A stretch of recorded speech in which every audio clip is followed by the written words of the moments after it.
ప్రతి నెల ఒక స్త్రీ శరీరం నుండి ఒక చిన్న ఎగ్ విడుదల అవుతుంది. ఒక పురుషుడు స్త్రీ శారీరకంగా దగ్గరైనప్పుడు పురుషుడి శరీరం నుండి మిలియన్ల కొద్ది స్పెర్మ్ విడుదలవుతాయి. అవన్నీ ఆ ఒక్క ఎగ్ ని కనుగొనడానికి ప్రయత్నిస్తాయి. కానీ ఒక్క స్పెర్మ్ మాత్రమే ఆ ఎగ్ లోకి ప్రవేశించగలుగుతుంది.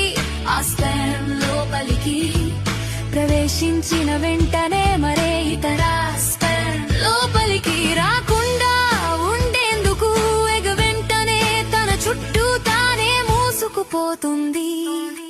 ఎగ్ లోపల స్పెర్మ్ మరియు ఎగ్ నుండి వచ్చిన DNA కలిసిపోతుంది.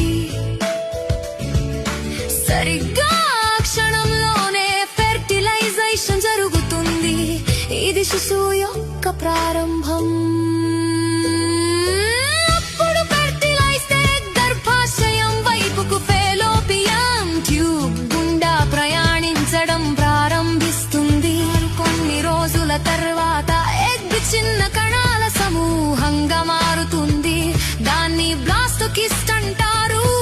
5 లేదా 6 రోజుల ప్రాంతంలో బ్లాస్టోకిస్ట్ తన చుట్టూ ఉన్న షెల్ నుండి బయటకు వచ్చి గర్భాశయం గోడకు అతుక్కుంటుంది.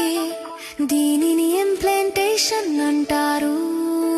అప్పుడే శిశువు యొక్క అసలైన పెరుగుదల ప్రారంభమవుతుంది. 9 నుంచి 12 వారాల వరకు